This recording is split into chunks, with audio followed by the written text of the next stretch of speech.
Welcome to the Love What You Do podcast. I'm your host, Doug Shapiro. These are the conversations that open doors to what's possible when you love what you do. Like blowing it for the past few years. So kinship is my word of the year for 2026, but how it kind of underscores joy, trust, and optimism. And I was super coherent the first 3 takes. And my team is so accustomed, like I can usually do these things in 1 take. And maybe it was the fire alarm or something. It was such an, like, you know how sometimes you just don't have it? Yeah. I didn't have it. And so then it turned into like, then you hit the wall. And so I end up wishing everybody a beautiful and bountiful 2026. I could not get bountiful out of my mouth. It was beautiful and boomama and and it was just, so they kept some of the outtakes just because I laugh. And so there is joy there. And so anyway, but it was, yeah, it just was not happening for me. It was not happening. It wasn't happening. I love kinship as the word of the year. You are definitely my word nerd pal. Like, I love words. I love language and expression. And I'm a fan of kinship because, right, and we love community, but this is like 18 layers deeper than community. Like, it's a deep bond and an attachment. And, you know, you can create kinship with people or with place. And that's what I find, right? Place supports community, but kinship can be both. And that's what I kind of love about it. Yeah. There's subtleties in the word kinship that kind of like evoke the feeling like we share a code. That's right. It's like a shared reality code that we have together. Yep. It's an instant recognition. Like sometimes it takes a while for kinship to build, but sometimes you meet people and you have immediate kinship with them. Yeah. And there's a little bit of it that can be an inside joke or a shared moment, or you could have kinship with someone you never met, but you bonded with them sitting next to them on a flight. Or, right, we can bond through, kinship can happen through trauma, it can happen through joy, it can happen through work or play. So I'm super fascinated, but it's the bond and the attachment that is created, right? It's not as temporary as community. And I referred to it in my message as radical belonging. Ooh, I like that. So that makes a great word of the year. I guess that you're now committed, now that you've done a word of the year, it can't be the only one. No. Every year there's a word of the year. So that will become, for Cheryl, it will be your sort of like centerpiece of your speech, your dialogue, the message you share. Yeah. And then it's almost kind of like, you know, design days, we always try to bring together a theme and a energy and a message. Yeah. And it's kind of, I was thinking about it as, am I limiting, or is Merriam-Webster, are we all limiting ourselves by choosing a word? And I wonder if anybody would ever attempt, like, is there a vibe of the year or a mood of the year? Yeah.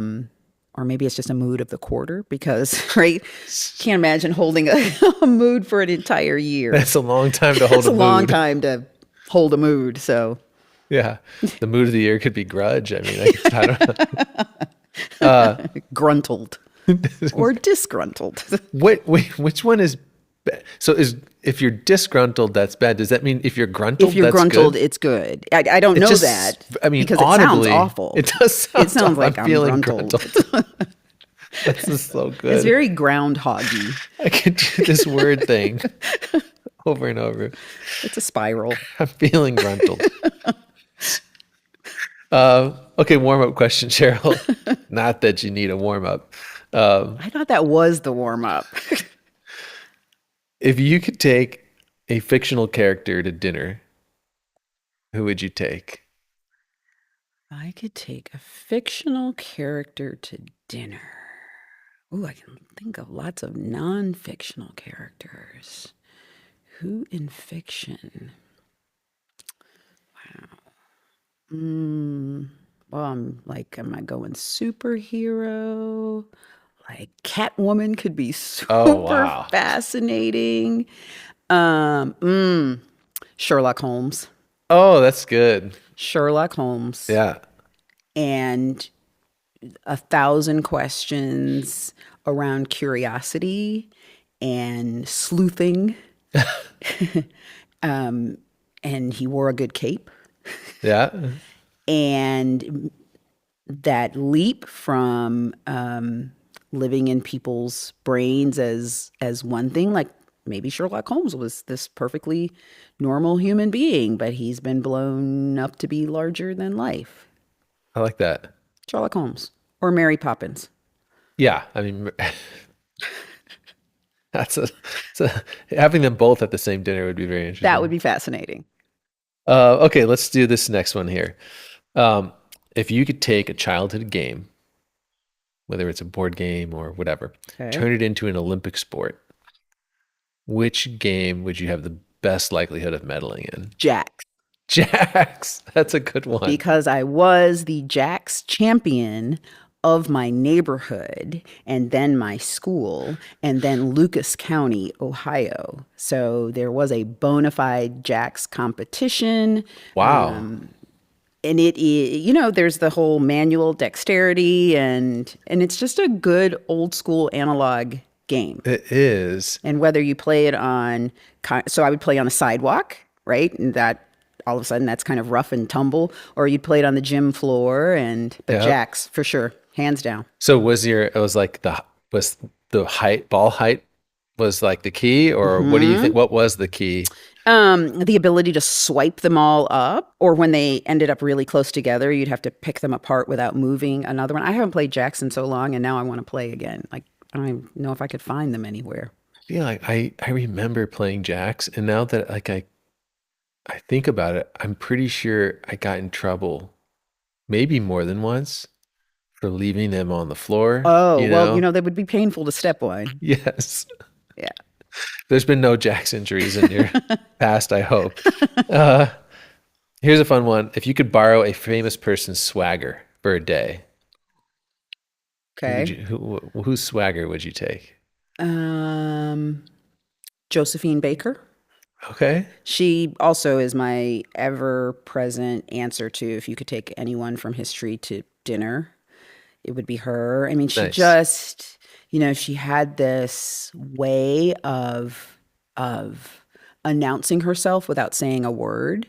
Obviously, she was a dancer and she was a singer. She was an entertainer in 1920s Paris, but also a spy.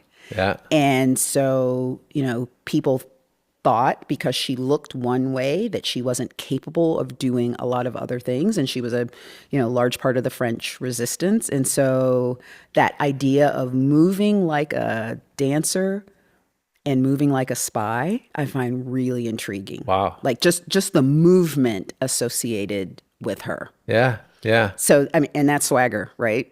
That is swagger. I love it. Yeah. Both It's seen and unseen, right? Because you're not looking at her as a spy. right. Right. The swagger's happening inside almost Yeah. like when she knows she's up to something that Yeah. no one else knows. Yeah. That's pretty wild. Um, okay. So we talked word of the year, kinship. I want to make a nomination for like a 2027 Ooh. word of the year. Okay. Okay. Or maybe is your word of the year retrospective, It could be. I or is mean, it I usually am looking you're looking forward? forward. So maybe for 2027, Okay. I want to explore the word mosaic Mosaic. Love it. because I think it evokes a lot of opportunities for discussion in terms of how a life comes together, how a space comes together. Compilation of many Compilation. parts. Yes, unlikely things coming together. Like there's so many places to take this, and I kind of gave you a little bit of a preface, like, hey, I want to go there. Yeah. Did your mind instantly go to a certain spot? So the obvious answer is mosaic tile, and I didn't go there. I went to a quilt. Okay. Both of my grandmothers were quilters, and a quilt is it's a wholesome piece that is decorative, or it keeps you warm, or it's a bedspread, but it's made up of scraps, pieces of a lot of different things. And each of those pieces is lovely in and of itself, but it gets matched up with pieces that you maybe would never put it with to become this quilt. And so Mosaic is where that takes me. Yeah, and then I feel like it becomes sort of metaphoric in like terms of like the quilts we build can be the teams we're on, can be the spaces we design, Hmm. or the whatever it is we're putting together. We're exploring this word, and we kind of looking at it at a very personal point of view in terms of like people have different, besides different perspectives and being physically diverse, bringing whole histories with them. There's also different energies people give Yeah. off, Yeah. and those become important too. Yeah. Like I don't know if you've experienced, like if you've thought about your energy and what it means to your team, and do you ever have to change it? Like, I I think that sometimes it's necessary to adjust our energy. Calibrate is maybe a better word.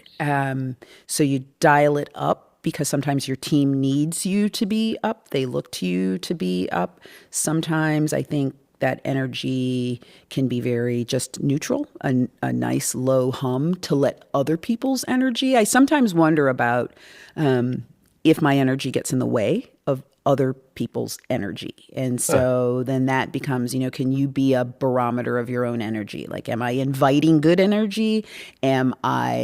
Or am I quelling or dulling other people's energy? And so I think being mindful of the energy that we put out there, which so ties into this mosaic conversation. So the other thing that I think of other than a quilt, weirdly, is a mixtape. And oh, so nice. I said, compilation, and, some people just throw a bunch of songs together. But I love the idea of whether it's a playlist or a mixtape, that there's some story that's told from beginning to end. Once upon a time, how albums were created, right? That there's a thread that moves through there that connects what may sound like a bunch of disparate songs, and it creates a mood or creates a message or tells a story. Yeah, But I think that the energy has to be right for you to accept that or hear it or see it. yeah, And so yeah, that being mindful, which I had not really thought of that before until you brought it up, being mindful of the energy, because you have to nurture and incubate a mosaic sometimes. yeah, yeah. You're right. There's a word that I thought of that I know is close to, which is museum, is another great Mm-hmm. expression of sort Mm-hmm. of a mosaic where Mm-hmm. there's intentionality behind the path you take and the stories that are told. And then obviously in commercial design, I feel like there is like more and more pressure now to create settings that carry different energies, that carry, that allow for different things. I wonder about that sometimes.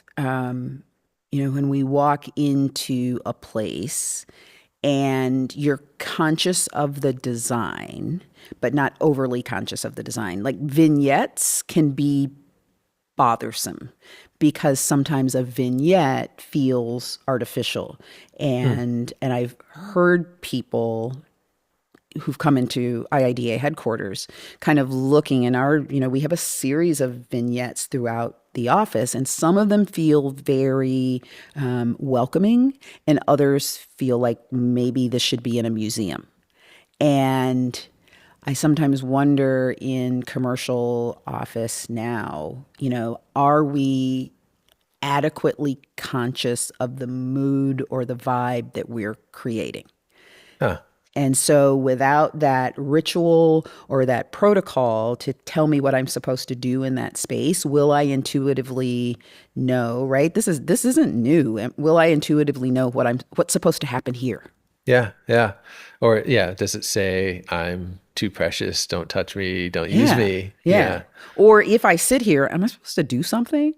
Or can I just chill here? Or do I look like I'm waiting for a bus or a meeting or for something to happen? Yeah, yeah. It does seem a little like theoretical, but I think it is important to ask the question, like, what is the space saying? Hmm. Like there is all the, how do you feel in it and all this, but what is it saying for you to Yeah. do? Yeah. And so we talk about, I think, how we like to show up in certain circumstances. How do we like to show up at work or on stage or in front of clients? And I think that applies to space too. How do you want that space to show up that day?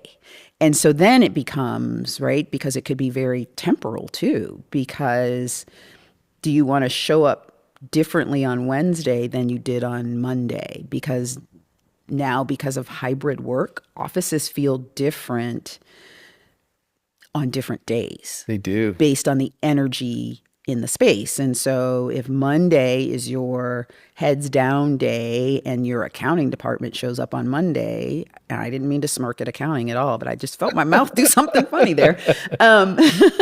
But if Monday is your quiet heads down day, which could be very different than the feeling of your Tuesday or your Thursday, which is your creative team day, Yeah. Or it's more of an all-in day, then all of a sudden, what supports that space, does it feel different Yeah. based on the mode or the mood that day? Yeah. I mean, as you're saying this, like there's definitely flows in a week, and I feel like there's seasonal moods Absolutely. in an office too. I mean, you Oh, think about the absolutely. role of sunlight. Like, look, when we're sitting here, it's still working hours. Yeah. And it's dark outside. Yeah. So like even seasonally, the space has a different energy. Yeah. Yeah. You know, the clothes and the colors and Yeah. A 4 o'clock in December is radically different than a 4 o'clock in July. yeah. It just is, no matter where you are, Miami or Chicago.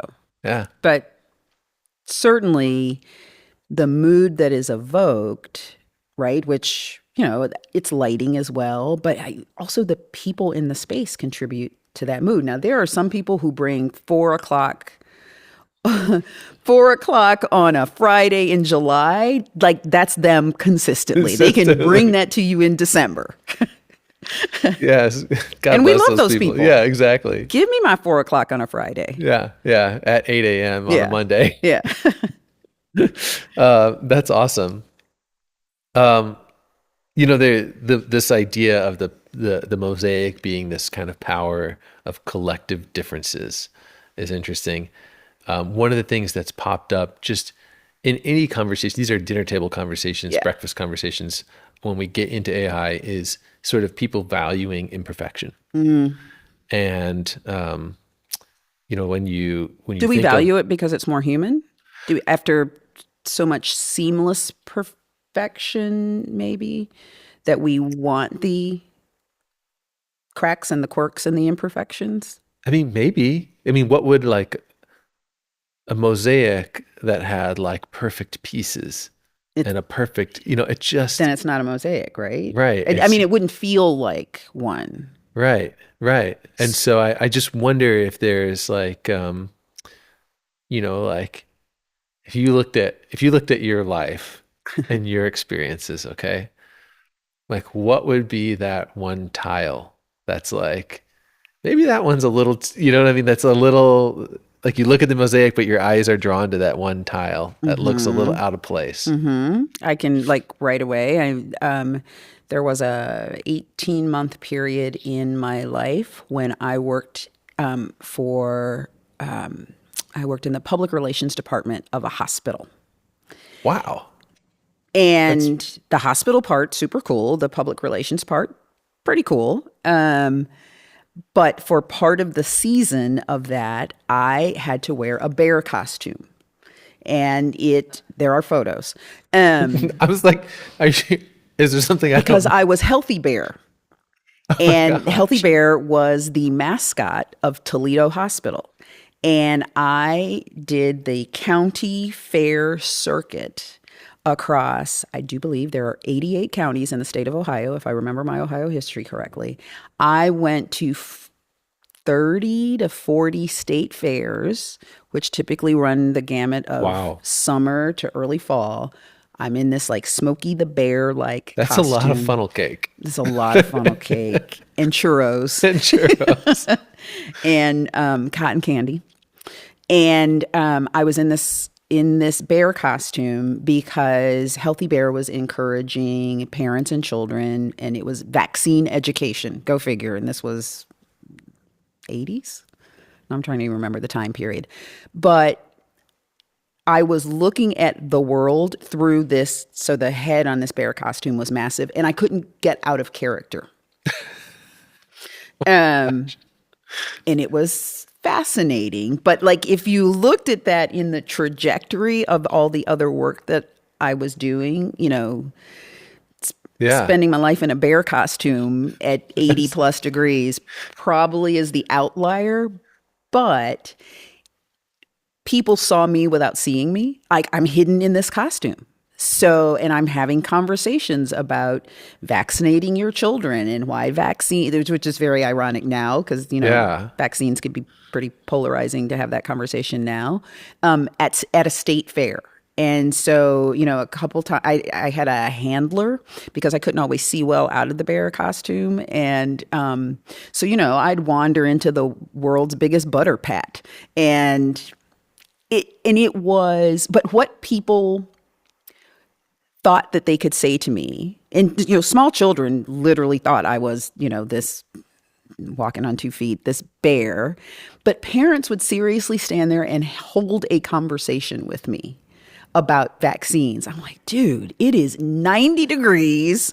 We are at the, Lucas County State Fair. You are talking to a person in a bear costume having a completely serious conversation about vaccines. But I was I had a vest that said Toledo Hospital and it said Healthy Bear. And what was fascinating for me is what people saw or thought that they saw. Yeah. Gosh, I wonder if there's like some pictures of you I somewhere have a out photo. there. There are photos. Like if we Googled Healthy Bear, Maybe. we might find you. And I may have some photos on my iPhone for you. My That kids is think it is the wild. funniest thing in the world. There's It one is with me funny. just kind of holding the bear head, and then it's me. But it was what it's like to be seen and not seen. Yeah. Because Yeah. I wasn't Cheryl, I was Healthy Bear. Yeah. Wild. Yeah. So that in the, kind of in my resume may have been an outlier Yeah. moment. That's definitely one of those stones. It's like, well, that one's maybe a little too blue, but like, okay. Yeah.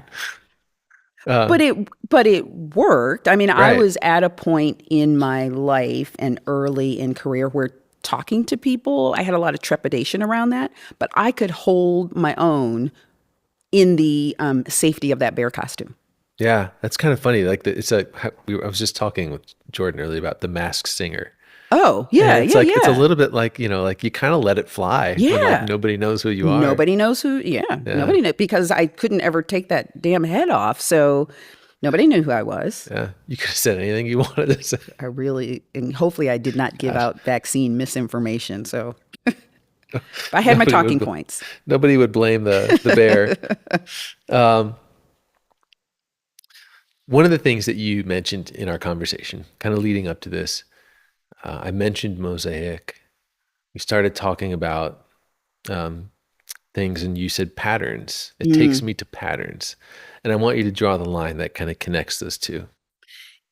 I think that, and again, when I went to quilt and thinking about the quilt, and when my grandmothers would craft these quilts, they never were random pieces of fabric, right? There were quilting patterns that have names, and so Evening Star was a pattern that my grandmother would use. I mean, they all had these very beautiful names. All the pieces always looked like a kaleidoscope to me. Like I could never see the name of what it was supposed to be. There was Morning Daisy, and I'd be like, where are the daisies? And I would see yellow, and that would call out to me. But my grandmother would take the quilt and then she would hang it outside on the wash line. I'd have to be at a distance to actually see the pattern. And so it was very much like a kaleidoscope, that it kind of fell into place or fell into places that made sense. But all of a sudden, if you turned the quilt on another side, you would see another pattern develop. And you can tie that to work or relationships with people. turn it on its side and you'll see something different. Hmm. Or allow yourself to move back or move closer, and it will look different or feel different or have a different message, or rearranging the pieces to become something else. I think that was interesting how you got there. And I was kind of curious to see what you would say about pattern. Um, I don't know if pattern or if this subject evokes any other stories where um, differences came together. One of I guess where I'm getting to, one of the other subjects we talked was unlikely combinations. Mm. Kind of like what comes together to make something beautiful or interesting might be two things that you would not have expected, like jalapeno jelly or whatever. I don't know. Oh, that's a good one.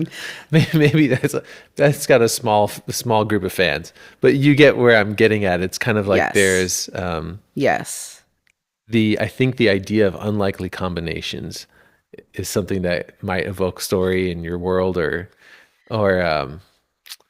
um, even a connection to Mosaic that people can relate to in their life or work. I I think because I grew up with parents who were very organized and regimented and exacting, that everything had a place. And I, as a person, and maybe this was a reaction to it, I always love when things are slightly askew or rumpled. And I can't remember if I've ever told you the story about Neil Armstrong walking on the moon. And my dad was so excited about that. And he went out and bought a television. And it turned out that we were the first family on our block to have a color television. And my dad went out and he went to Sears, like all dads do. And he came home with this television and he didn't measure and it wouldn't go in the front door. Boy. And so this, right, and so this was the 60s and it was this massive oak cabinet, super ugly thing. And he was like, I can't do anything with this. And he sat it on the front porch. And everybody came over. And I remember all of the neighbors bringing their lawn chairs. My mother was just aghast because television on the front porch, like, we don't do that. Like, that's just next thing to hell in a handbasket is when you have a television on your front porch. That's like those people who have their washer and dryer on the front porch. A television on a front porch was so beyond for my parents and the way they lived their lives. Yeah. But so was a man on the moon. Huh. And so those two things live in my head. And the other part of the story is that everybody in the neighborhood they sat with these lawn chairs to watch this man walk on the moon. Later that night, The Wizard of Oz came on. And again, we were the only family on our block with a color television at that point. When the horse of a different color came on, it actually was a horse of a different color, and it blew people away. Like, it was bigger than the man on the moon. That's wild. And so the askewness of a television on a porch, Yeah. and a man walking on the moon, and the horse of a different color being a different color, like those three things, which have nothing to do with one another other than the fact that they happened on the same day, and because my father couldn't get a television in the house, like those three things are so connected in my head for community and people coming together. And I remember my mom made the most amazing lemonade, and she's pulling out cups and glasses and she's giving everybody lemonade, and the taste of that lemonade on the summer night, it's like all of those things that have nothing to do with one another have such meaning for me. I wonder if that television made it through the front door, like that whole night would be so much less memorable. It sat out there for days, actually, too. It sat on the porch for days. My mother was so embarrassed. No, my dad took it back to Sears, and I don't know what happened after that. But and it was a big thing, and I had become accustomed to like whatever size televisions were in the 60s, sitting Yeah. on a television stand, right? And this was so not that, because it had its own stand. But had that not happened, there would have been people in the neighborhood I may have never met. Yeah. I had never, having been an only child, I had only ever watched Wizard of Oz by myself or with my parents. And so to watch that with other kids was huge for me. Yeah. And so it was shared awe and shared laughter, and kind of this shared neighborhood experience. Like, I think that was one of the first times that I felt like, oh, this is what it feels like to be part of something larger that was other than my family. Wow. I mean, I kind of feel like this anchors the idea that like bringing the unexpected together, bringing unexpected Yeah. pairs Yeah. together can create really special moments. And it was such a random encounter because I remember seeing just people coming down. They saw other people sitting there with lawn chairs. And you remember those old school, like bent aluminum lawn chairs? Like, people just were coming down the street with their lawn chairs and putting them, in our yard to sit and watch. That's really cool. And it was almost like this yard theater kind of situation. Yeah. It feels like that could happen today, but it would be like planned that way. It would You be know? planned. And Yeah. this was because my father didn't measure. The thing was too damn big. And but the commonality was we all wanted to see the same thing. Yeah. Right. Yeah. And the irony was that when you saw it, it was in black and white. Right. It was like there was no other than the American flag, I guess, when it got planted, but I don't even really remember that part. But Yeah. it, there were like people there was this guy in our neighborhood, such a random offshoot of this. His name was Casual Dave. Like, that's what we called him. I grew up calling him that, had no idea why anybody called him that. I ended up sitting next to him. Casual Dave looks at me and he's like, I like your sneaks. And I'm like, dude, I like your pants. And he said, hey, I'm Dave. And I'm like, you're Casual Dave. Yeah. That is super random. How do you remember all this stuff? This stuff lives in these small corners of my head. I don't know. But it's just so vivid to me. Yeah. Like I was talking about the, bent aluminum. Like, I remember the unfolding, what it felt like to unfold a lawn chair and to sit in it. And then you have the grid marks, because we had shorts on. The grid marks on the back of your legs from sitting on a lawn chair, and somebody had a barbecue, and it was sensory, right? Yeah, It was yeah. the visual element, and it was the sound, and it was the taste of the lemonade, and the sound of the ice in the glasses. Yeah. I mean, do you ever think about that is your memory of sort of like senses and experiences is not normal. Like, it is heightened. Is it? I swear. I mean, your ability to recall moments and tell stories and recall It's always feelings and sensorial for me. smells It's and it's super sounds. sensorial for So, me. I mean, like, I wonder if that's kind of connected you to design in sort of a deeper I way wonder. Yeah. where like you're attuned to things maybe that other people miss. I It's a good theory. But I think I've always noticed and been attracted to the smaller elements. So not the big grand gestures, but it's the smaller movements, or the way that a piece of fabric folds and what that looks like. Is it an elegant fold? Is it a harsh fold? What does it feel like in my hand when it's folded? Like, I love those. I love the details. Do you know when something happens that you're going to remember for a long Ooh, that's time? such a good question. I don't. I don't know. Huh. I don't I've wondered that about myself sometimes. like. Will this stick? Like, what will this stick, and Or where I does it hope it stick? sticks. Like, I'll Yeah. be in a moment and I'll be like, I hope I can remember this. That's almost like being nostalgic for something that barely happened, Yeah. right? So at the tip top of it, when you're saying, I hope this stays with me, I hope I can remember this, I hope this lives somewhere. Yeah. So it's like early nostalgia. It is. It's like Yeah. instant Yeah. nostalgia. Yeah, I mean that's happened several times, and it's funny. It's hard to remember those times, but I remember saying that to myself, especially about something funny, like a kid would say, and I'm Yeah. like, oh, I need to hang on to that, Yeah. and it's gone. That's such a great question though.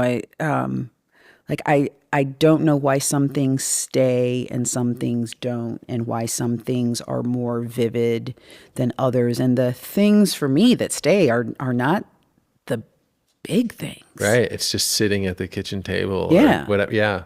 Yeah.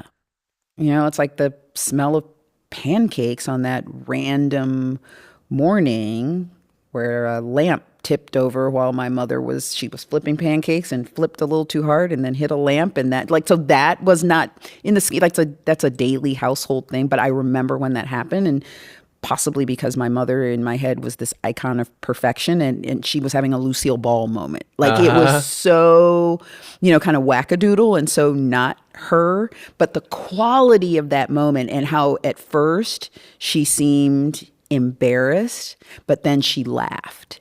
And I remember the quality of her laughter in that moment. And it showed me in that moment that she could laugh at herself, because I had never seen her do that before. My mother had an amazing sense of humor, but I had never seen it directed to herself. I love hearing your stories. I love hearing your reflections. So I'm glad we went there. There's something I want to revisit, which was, we talked about kinship at the beginning, just sort of riffing, right? There were two other words up for word of the year that you did not select. Oh, Joy and optimism. So this, a joy's close been my second. word this year. That's been your word Both this year. of them, joy and optimism, definitely have been my words this year. And you've heard me talk about it. I am a firm believer that design is one of, if not the most optimistic professions, because it is so grounded in the belief of creating something better, Yep. and not just for the sake of creating something better, but creating something better for human beings. And so there's this intrinsic belief in humanity, and then creating for humanity. And then joy is just a necessity, right? You Yeah. cook with joy, you design with joy, you build with joy. Like, we need that silver thread of joy in everything that we do. It's not always possible, but you seek So it. could you forecast like what would be like, do you have any idea what comes after? What comes after? We have joy, kinship, Oh, optimism. We've kind of, you know, there or do you need to is, feel? Do you need to yeah, there's feel a the year? little bit of feeling, but all of those things lead me somewhere. This is not the word, but it's in the direction of the word. There is an intention or intentionality or thoughtfulness. And so it's, and my words of the year aren't necessarily always connected, but for me, joy, optimism, and kinship there is a connection, there's a bond in all of those words. And so rather than just have them randomly hanging out there, Mm-hmm. once you have those, I won't say mastering them, but once you have those within you, what's next? And Yeah. so, is there some thoughtfulness? Is there some intention about applying those? Or, ooh, this is an awful word, leveraging those, using those for yourself and for other people? Yeah. I think that might be where I'm going. And Yeah. it could be Yeah. something I could see totally off that. the wall. I could see that. I could, if you chose to run it back, I mean, that would be okay too. Like, this, when I got to JSI, the love what you do motto was Oh, fairly yeah. new to Okay. me, even though I had been around a while there. And I was like, this is it, like this captures so much. And I'm at the point where I'm like, I fall harder down that path the longer I hang around. And I'm like, I hope we never change it. Like I hope it's always that, because like I don't know, and some of it just has to come from within, and as Yeah, long it as it's true does. to who you are. Yeah. But I've kind of, it's just represented, I think, something we're trying to accomplish Yeah. for other people and something that we love about ourselves. Where did that come from? So it was actually, it's funny because Ashley's right over there and she was in the moment. Oh, This was she way, saw it happen? oh, she was part of it. Yeah, it way predates me. But we were designing our DC showroom, and we had Gensler DC was involved, Okay. and I don't remember who it was at the time. Do you remember? It was their brand team. So So Deanna Siller at the time and their team. okay, so it was the Gensler DC brand team was interacting with our headquarters team, and it was Mike Elliott was the Okay. CEO at the time, and the one of the gentlemen at Gensler said, you guys just love what you do. And Oh, Mike Elliott, the former CEO, just grabbed it. grabbed it. And Ashley Love took it that. and ran with it. And then Wow.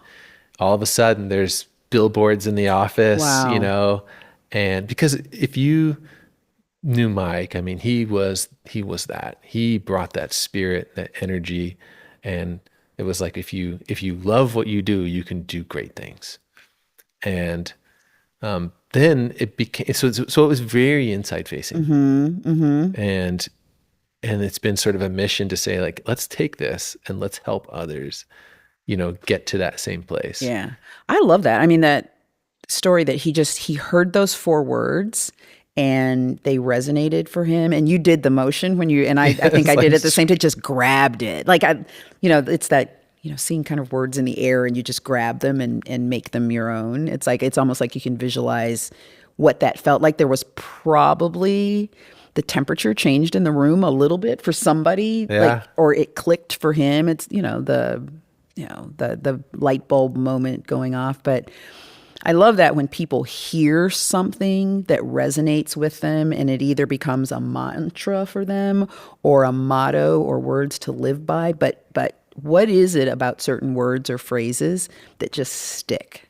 I can tell you, I feel like you as a leader in this community, that has been one of your gifts that you've given all of us. That whether we've attended your events or we've listened to your calls or we've read your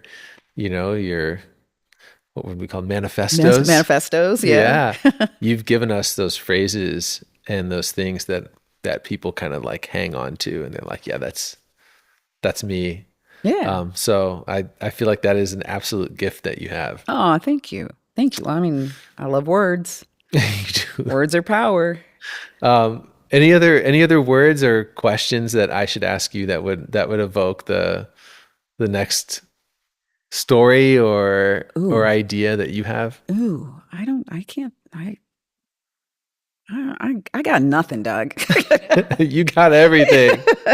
Hey, you've been fantastic. I normally don't do this, but Ashley's been listening like intently, and I trust her.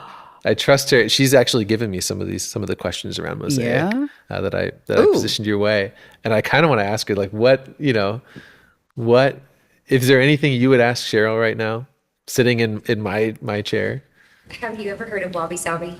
Wabi Sabi, absolutely. When you guys were talking about Mosaic, as we've been dipping into Mosaic and how the collective is so much more powerful than the individual.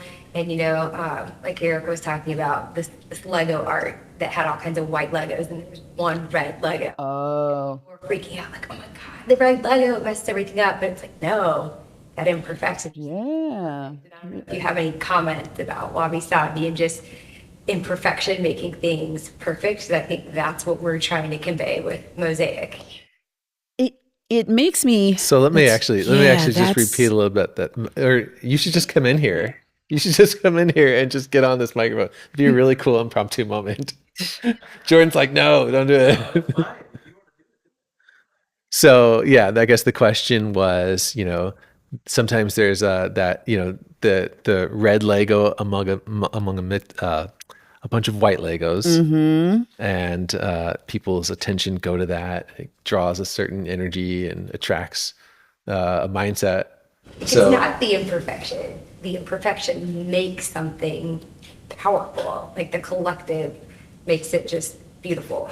Well, it makes you think, are we drawn, and maybe this is like extrovert, introvert, or Sagittarius, Capricorn. I don't know. Maybe there are typologies of people. Are we drawn more toward imperfection, or are we drawn more toward perfection? I think perfection scares people because some people, right? I can't get that, or that's too perfect. And Yeah. so are we more comfortable, or are some people more comfortable with imperfection? And I sometimes wonder, like, so that one red Lego, Mm. it's probably discordant and jarring for some people. Like they want to fix it right away. Whereas there are others who'd be like, that's beautiful right there. I love Yeah. that. I'm Yeah. drawn to that. That makes me feel more human. That is evoking, a flaw that is actually really beautiful. And so, now does it become are there two camps of, are you wabi or are you sabi, right? Are there two camps of people out Yeah. there? Those Yeah. of us who crave imperfection or want it or seek it or love it, and those of us who go in the perfection camp. I feel like Yeah. Oh, perfection. Yeah. Yes. I feel like there's gonna be like that will eventually find its way into your word of the year.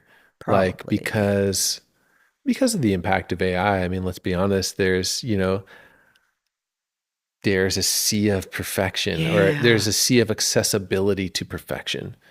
And we will start to crave more Yeah. of the imperfections that can make something not even better, but just more soulfully connected to who we are, that can evoke an emotion that perfection otherwise couldn't. I've got another parent story. So both my parents, neither of whom were musical, loved music. Absolutely loved music. And my dad had a vast collection of albums. And they liked jazz, they liked classical, Aretha Franklin, Lou Rawls, you name it, they loved it. And I remember the very first album by Aretha Franklin that I heard. And I was sitting with my dad. We're sitting on the floor. This is super 60s. We were listening to the hi-fi, right? And it was and I loved her voice and I loved the graveliness of her voice. And my dad, I noticed he was getting very agitated. I'm like, what's wrong? He's like, the quality of this record, he's like, it is making me crazy. It's scritchy and it's scratchy. Well, the album was recorded in Muscle Shoals, Alabama. And there is a Muscle Shoals sound, but old albums, you would sometimes get these little clicks and cricks. And it was it was the imperfection of the music and of the production and of the sound. I loved it. My dad, who probably tended to be more of a fluid jazz fan, jazz in and of itself is imperfect. Sure. But the recording of jazz, I think for him, it had to be crystal clear, hi-fi, high fidelity. Yeah. But I loved like that Americana, gutsy, bluesy, imperfect sound. Yeah. Yeah. I think if if that sound had a physical representation, like what kind of art would that look like? Yeah. And what kind of space would that, or clothes would you make of that? It'd be, like it's kind of interesting to translate that. Yeah. And it would it be like broad strokes of chalk or charcoal on Yeah. torn paper? It's just like with books. I love a deckled edge, so an imperfect Oh, yeah. edge. Yeah. And so and as we're sitting here, is that a real fire? I hear crackle. It's not a real fire. So it sounds like real crackling. Yeah. Oh, that connects me to the charcoal. Yes. Yeah, I know what you mean. Yeah. And there's no pattern to the crackle, right? It's very, it's not sequential. It's just this intermittent crackling, right? It's like, I think it's why people are attracted to rain, pattering on a tin roof or the roof of your, car or something. But yeah, there's something about the imperfection of touch and sound. I guess there are imperfect foods, gooey, runny Yeah. foods. So instead of perfect French cooking, you get something imperfect. I make those every night. Yes, I am an imperfect cook myself. But I don't know. I feel like imperfect allows you to discover more. Perfect does its thinking for you, but imperfect allows your curiosity to soar a little bit. Yeah, I agree. Cheryl, you were great. You're always great. Thank you for coming to see me and spending time. Love it. Yeah. All right, now this is going to take me on a whole journey around imperfections within perfection and not pursuit of either, but I love how it kind of folds in itself. And where does that take us? Where does imperfect take us, and where does perfect take us? I love it. Thanks for joining me here on Love What You Do.